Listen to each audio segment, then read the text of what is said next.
अच्छा। जो ग्रह आपके जीवन में परेशानी कर रहे होंगे, शनि से परेशानी है तो शनि का उपाय कर लिया, मंगल से परेशानी है मंगल का उपाय कर लिया, तो उपाय काम करते हैं, उपाय 100% कारगर होते हैं। क्या कोई बड़ी हानि को टाला जा सकता है उपायों से?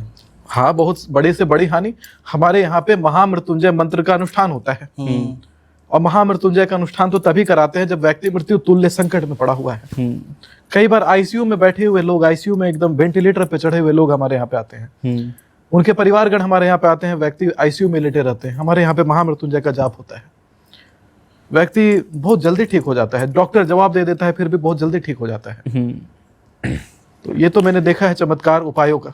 और जो तंत्र में वशीकरण होता है वो क्या वो भी काम करता है? वशीकरण हो जाता है किसी पर भी? देखिए, हर कोई कर नहीं सकता। तंत्र में षट मार्ग होते हैं, छह अभिचार मार्ग होते हैं। तंत्र में केवल वशीकरण नहीं होता, तंत्र में वशीकरण होता है, तंत्र में सम्मोहन होता है, तंत्र में विदेशवन होता है, तंत्र में उच्चाटन होता है, तंत्र में आकर्षण होता है, और तंत्र में स्तंभन होता है। अच्छा। वशीकरण का मतलब किसी को अपने वश में करना, जो तंत्र में पहला मार्ग है। सम्मोहन करना यानी किसी को अपने तरफ मोहित कर लेना, प्यार में डाल देना अपने तरफ, या आपके तरफ अगला व्यक्ति आकर्षित हो जाए। विदेशवन होता है दो लोगों को आपस में लड़वा देना।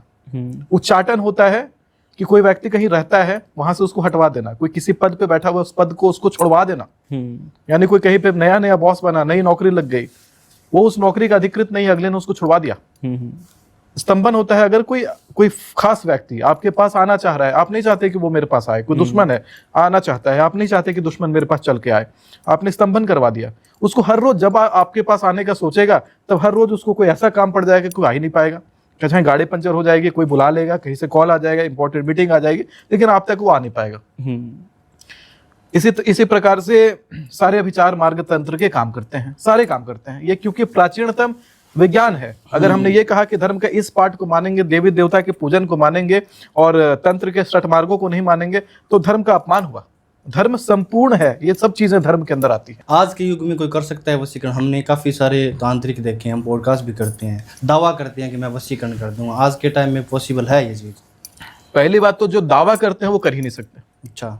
कारण इसका क्या है कि शक्तियों में सीधा उल्लेख आता है कि अगर आपके पास किसी भी प्रकार की सिद्धि प्राप्त है, आप उसको व्यक्त करते हैं कि मुझे ये वाली सिद्धि प्राप्त है। कोई ने कह दिया मुझे वाक सिद्धि है, कोई ने कह दिया कि मेरी कही हर बात जो है एक सिद्धि के कारण सही हो रही है, तो जहां आपने सिद्धि शब्द प्रयोग कर दिया या सिद्धि को व्यक्त कर दिया, सिद्धि उसी समय खत्म हो जाती है। आपने कह दिया मेरे साथ फलाना देवता चलते हैं, जैसे ही आपने उसका अभिव्यक्ति कर दिया उस व्यक्ति का, उस देवता का, तो वो देवता तुरंत आपके पास से चले जाते हैं। कितने सारे बाबा आप देखेंगे अभी नए नए बिल्कुल 2 कॉपी बन रहे हैं, पर्चा वाले बन रहे हैं, सब एक से एक, सब कह रहे हैं कि मेरे साथ एक देवता, खास देवता को संबोधित करते हैं कि हमारे साथ उनकी शक्ति चलती है। कोई शक्ति वक्ति नहीं चलती उनके साथ। शक्ति को जैसे ही व्यक्त किया आपने कि ये शक्ति फलाना हमारे साथ चल रही है, शक्ति तुरंत आपके पास से चली जाती है। तो शास्त्र में प्रमाणित है। अगर आप कहते हैं कि उसके बाद भी आपकी शक्ति नहीं गई है, तो फिर आप शास्त्र को गलत ठहरा रहे हैं, आप समाज में गलत मैसेज दे रहे हैं, गलत संदेश देना चाहते हैं। धर्म का पूर्ण संदेश तब दीजिए जब आप धर्म को पूरा तरह से फॉलो कर रहे हैं, पूरी तरह से मानते हैं।